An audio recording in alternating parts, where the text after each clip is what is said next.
Hola, mucho gusto, mi nombre es Gina Suárez, yo soy fisioterapeuta y en el video de hoy les voy a compartir cuál ha sido para mí el mejor empleo que he llegado a tener y por qué.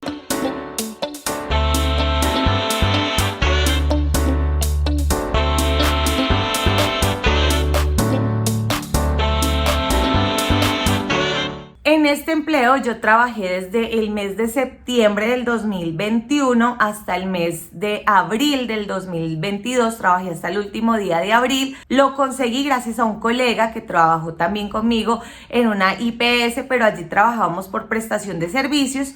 Teníamos un grupo de fisioterapeutas que trabajaban para esta empresa y él en ese grupo comentó que en donde él estaba trabajando estaban recibiendo fisioterapeutas para trabajar a domicilio, que le daban a uno un contrato a término indefinido, que ya no era por prestación de servicios. Viendo esa oferta y teniendo en cuenta que yo en ese momento estaba trabajando para 4 o 5 IPS diferentes y que eso ya me tenía como cansada, pues le hablé con mi esposo.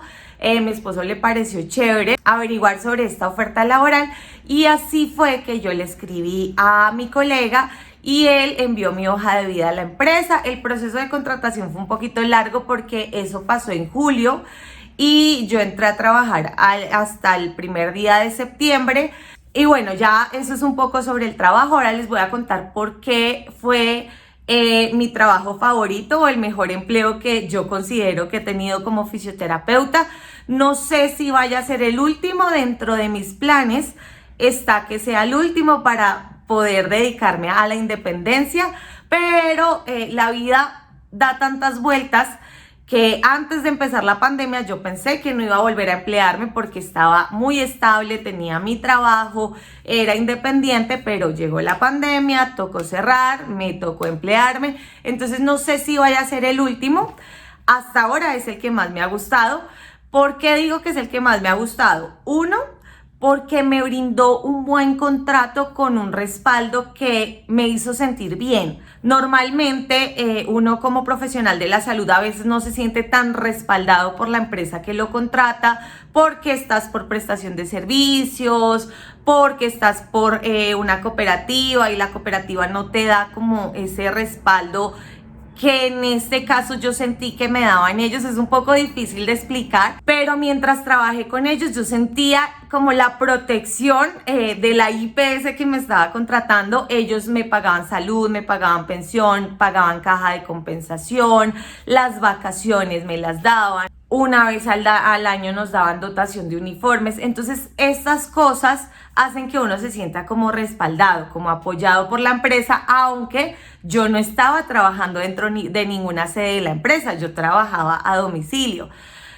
Otra cosa que me gustaba mucho era que los pagos eran súper cumplidos. Ellos los pagos siempre los hacían el último día del mes y si ese último día del mes llegaba a ser un domingo en donde los bancos pues no trabajan, hacían el pago el viernes o el sábado, pero siempre súper cumplidos con los pagos. Teníamos nosotros la posibilidad de ver nuestros extractos, de entrar a una página en donde veíamos nuestros descuentos, podíamos ver todos los pagos para de pronto si hubo una falla poderla identificar, pero en mi caso siempre fue todo muy cumplido, todo muy recto, nunca tuve ningún descuento adicional o algo que yo sintiera que no estaba bien, todo siempre estaba bien.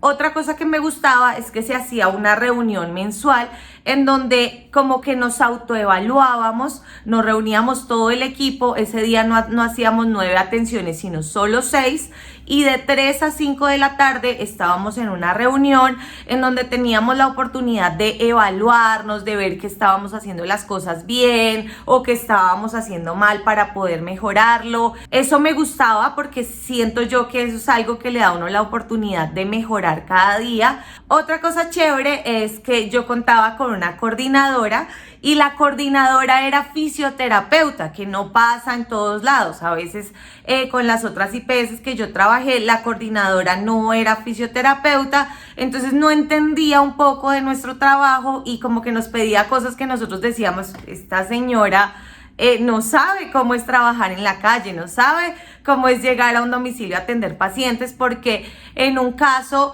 Yo me acuerdo que llovía demasiado, estaba en invierno, llovía mucho y obviamente cuando llueve hay más trancones, a veces se le dificulta a uno salir, entonces a veces tocaba llamar a los pacientes, no, mira, por el clima el día de hoy no vamos a cumplir la sesión, la vamos a hacer otro día, o por el clima voy a llegar media hora tarde. Y en un grupo de una IPS con la que trabajé, la coordinadora envió un mensaje muy agresivo diciéndonos que nuestra responsabilidad era atender los pacientes y si nosotros los habíamos agendado teníamos que cumplir sin importar que estuviera cayendo trueno, relámpagos, lluvia, o sea, ella lo dijo así. Era un caso que en mi caso pues no, yo no me sentía tan afectada porque yo tenía carro y hacía las atenciones en carro, pero habían compañeros que hacían las atenciones en bicicleta, en motocicleta o a pie. Ellos sí se veían afectados por el clima y obviamente empezaron a contestar otros colegas diciendo que ellos trabajaban en moto, unos se habían accidentado, o sea, que tuviera más empatía con nosotros porque la forma en la que nos escribió eso fue como una forma súper cortante, es que ustedes lo tienen que hacer. Y averiguando, pues supe que ella no era fisioterapeuta, que nunca había trabajado a domicilio, que trabajaba desde su oficina y obviamente no entendía lo que era trabajar así. Mientras que la coordinadora de esta EPS ya había trabajado como domiciliaria, era fisioterapeuta, nos entendía bastante y siempre, aunque ella era la que tenía que contestar las quejas de los pacientes, siempre que nos hacía una corrección o que nos escribía algo al grupo, lo hacía desde la empatía. Se le notaba como ese cariño a la hora de hablarnos, esa empatía, como doctores, hagan lo posible, si ustedes no pueden, avísenme y yo llamo a los pacientes y les cuento lo que les pasó. En 2 ocasiones llegaron a robar a 2 compañeras, les robaron el celular y ella hizo un grupo diciendo que sí podíamos apoyarlas con lo que fuera. Entonces son cosas bonitas y eso era algo que me gustaba de esta empresa. Gracias a Dios, o no sé si es bueno o malo, no conocí ninguna otra coordinadora, pero la que conocí me pareció excelente. La quinta cosa, y creo que es la última cosa del área administrativa de lo que voy a hablar, es que nosotros contábamos con un respaldo en el área administrativa, tanto la coordinadora como una secretaria que tenía ella. Eran muy juiciosas con el tema de las agendas. Si nosotros necesitábamos algo, llamábamos y ellas de una vez lo solucionaban. Nosotros casi no teníamos contacto telefónico con los pacientes porque no les dábamos nuestro número, no tomábamos el número de ellos. Entonces a veces cualquier cosa, cualquier razón, no, mira, no voy a alcanzar a pasar donde este paciente, tú le puedes avisar.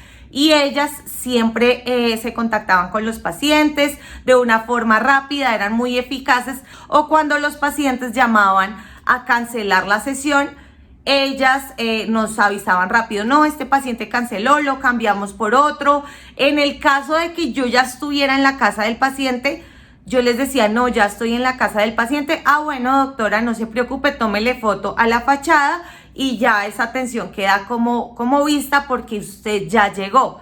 Que esa es la sexta cosa ya en cuanto a la parte operativa, es que si el paciente no estaba o hay pacientes que no quieren la atención, hay pacientes que tienen un componente psiquiátrico y ese día están difíciles de manejar y nadie los puede atender, no quieren que nadie entre a la casa, hay pacientes que se enferman del estómago y no quieren hacer la terapia porque están malitos del estómago, porque tienen cualquier cosa. Si eso llega a pasar y yo ya estoy en la casa del paciente, a mí no me hacían hacer una atención extra. O sea, llegué a la casa del paciente, no puedo recibirla porque X o Y motivo. Yo lo que hacía era tomar una foto, decir, estoy en la casa de este paciente, me dice que no me puede recibir por tal cosa. La sesión se hace efectiva, se hacía la evolución en la historia clínica contando lo que pasó, pero eso no lo perdía yo, que cuando trabajaba por prestación de servicios, si yo llegaba a la casa y el paciente se le había olvidado la cita y no estaba, pues era pérdida para mí porque yo necesitaba hacer la atención y que el paciente me firmara mi hojita. Otra cosa muy chévere de la parte operativa es que los médicos respetaban nuestra autonomía. Y en realidad la IPS, porque eso hace parte del protocolo de atención.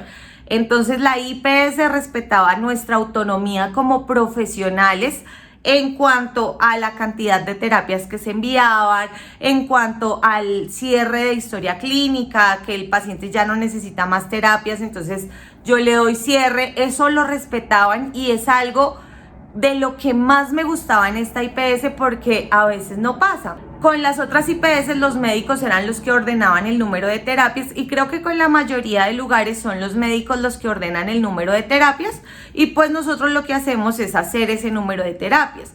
Pero a veces ordenaban demasiadas terapias para pacientes que en realidad no necesitaban tanto número de terapias, o a veces ordenaban muy poquitas terapias para pacientes que sí necesitaban esa cantidad de terapias. Entonces uno lo que tenía que hacer era hacer las terapias y pues esperar que el médico volviera a dar otra orden, o si uno ya consideraba que no necesitaba las terapias y el médico volvía a dar la orden, pues tocaba volver al domicilio a hacer eso. Solo con una IPS de las que yo trabajé, si yo llegaba, hacía una valoración, y de acuerdo a la valoración yo escogía o yo decía o yo ordenaba el número de terapias, pero en esa IPS era el proceso muy largo porque íbamos a hacer la valoración, ordenaba yo el número de terapias, yo decía yo creo que necesita 10 terapias, y eso se iba a un proceso hasta que lo autorizara la EPS. Entonces a veces yo ordenaba las terapias en un mes y pasaban 2 o 3 meses para que las aceptaran. Aquí no, aquí el médico ordenaba la valoración nada más. Yo llegaba al domicilio, hacía la valoración que ordenó el médico y de acuerdo a esa valoración yo daba orden de las terapias. ¿Cuántas terapias va a necesitar al mes? 4 terapias, lo que quiere decir que es una visita semanal, 8 terapias, o sea, 2 visitas semanales. Eso lo decidía yo. Lo mismo yo decidía el momento en el que ya el paciente había acabado, ya la rehabilitación estaba completa y yo ya no tenía nada más para hacer allá. Entonces yo hacía un plan de manejo en casa, un plan casero, y le daba egreso a los pacientes. Durante el tiempo que yo trabajé, nunca nadie me dijo, oye, no le puedes dar egreso, o no, le diste muchas terapias, o le diste muy poquitas. Nadie intervenía en las decisiones que tomábamos nosotros los profesionales, porque así debe ser. Nosotros somos profesionales y podemos tomar nuestras propias decisiones, y si consideramos que el paciente no requiere ya más terapia física, pues podemos darle egreso. Entonces es muy chévere sentir que a ti te respetan, que respetan tus decisiones y que respetan tu profesionalismo. Habían pacientes que le decían al médico como, ay, es que la fisioterapeuta me dio de alta, pero a mí ya me empezó a doler otra cosa. El médico mandaba la valoración y en la valoración determinábamos, no le voy a dar ingreso porque yo le hice una terapia integral, porque yo les enseñé a hacer un manejo de su condición, y ya tanto el paciente como los familiares deben aprender a hacer ese manejo. Entonces, por más de que le pidan y le pidan al médico, yo no le doy ingreso. Otra cosa que me pareció muy buena de la parte operativa en este empleo es que yo también podía ordenar mis zonas en el momento en el que a mí me asignaran una zona. Por ejemplo, la última zona que yo tuve fue Fontibón y Castilla, que es como una localidad. Entonces yo podía organizar los pacientes de tal forma que me quedaran más cerca, que pudiera hacer la ruta más rápido y nadie intervenía. Entonces nosotros lo que hacíamos era que en un drive que tenía la coordinadora con la agenda mensual, poníamos todos los pacientes, los días, lunes, martes, miércoles, jueves y viernes, y enfrente poníamos a quién iba a atender los lunes, a quién los martes, a quién los miércoles, y así de tal forma que yo supiera que los lunes iba a ir a tal zona, los martes a tal zona, y eso también no lo respetaban. Ellos no intervenían en nada. A veces llamaban a los pacientes y decían, no, pero yo no puedo los jueves porque yo los jueves tengo tal examen o tengo que hacer tal cosa. En ese caso la coordinadora nos decía, ay, ¿será que puedes cambiarle el día a este paciente? Es que me llamó y dijo que no podía los jueves. Y uno lo hace, obviamente, pero nunca fue algo impuesto. La coordinadora decía, si tú no puedes, pues le decimos al paciente que no se puede, pero si lo puedes hacer, bien. Entonces, obviamente uno intenta hacerlo. Otra cosa que me gustaba del área operativa era que trabajábamos en grupos interdisciplinarios. Estaba el médico, el fisio, el fono, el teo, cuando nosotros teníamos que hacer terapia respiratoria. Y no era difícil contactar a nuestros compañeros, aunque no nos veíamos. Yo llegué a conocer a mis compañeros ya mucho después de que yo estaba trabajando. Sí nos podíamos hablar y podíamos decir, bueno, este paciente, le estamos trabajando tal cosa desde el área física, tú que le estás trabajando desde el área de teo, no, yo le estoy trabajando tal cosa, ¿cómo puedo durante mi sesión reforzar la tuya? O tú cómo puedes en tu sesión reforzar la mía.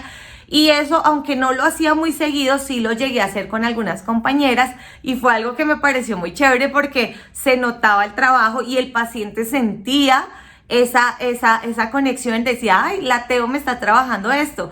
Y, sí, yo ya sabía, entonces yo le voy a hacer eso. Habían compañeras con las que atendíamos al paciente en el mismo día.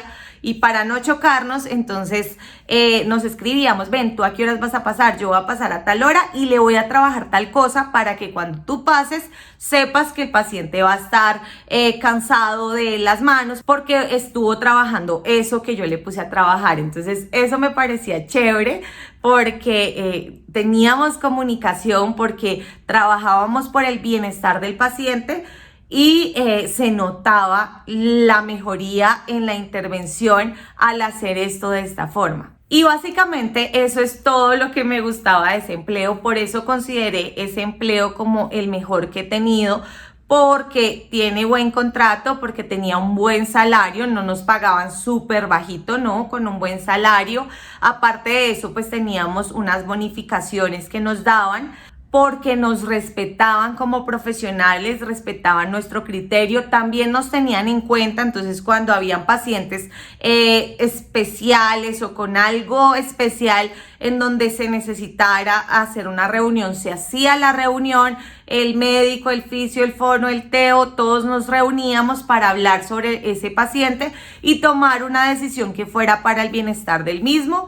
Entonces nos respetaban mucho nuestro criterio profesional. A nivel administrativo contábamos con un respaldo muy bueno y asimismo, como toda la empresa respetaba nuestro criterio, todos los pacientes lo sabían y respetaban nuestra intervención, que eso es algo que a veces no ocurre. A veces los pacientes no tienen respeto por nuestra intervención. Entonces cuando uno trabaja para IPS por prestación de servicio, le dicen a uno, usted acá tiene que venir a tal hora, los días tales, yo no puedo tal otro, y desafortunadamente le toca a veces a uno someterse porque pues uno necesita llevar a cabo la intervención. Acá no, acá los pacientes sabían que íbamos a ir nosotros y antes, con ese amor y con esa preocupación, viene la doctora, estén listos, tengan la casa arreglada, que son cosas que no tienen que hacer, pero si la hacen, pues uno se siente muy bien de llegar a un lugar donde se nota que están preparados para esperarlo a uno.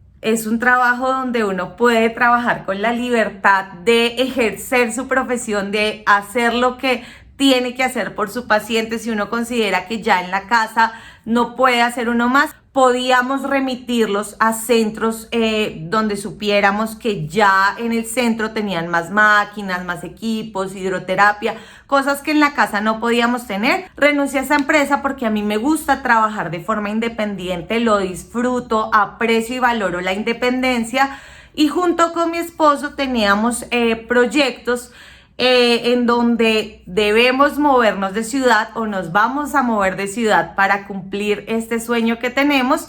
Y pues al moverme de ciudad yo no podía seguir trabajando con la empresa porque la empresa trabaja en este sector, y a donde yo voy pues no cubre con la atención allá.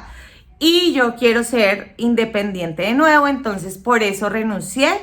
Aunque me gustaba, aunque el empleo me parecía muy chévere, renuncié porque sé que si sigo allá no vamos a poder cumplir el sueño que queremos cumplir con mi esposo. Y listo, hasta aquí el video de hoy. Yo espero que les haya gustado este video. Los invito para que se suscriban a este canal y nos vemos en un próximo video.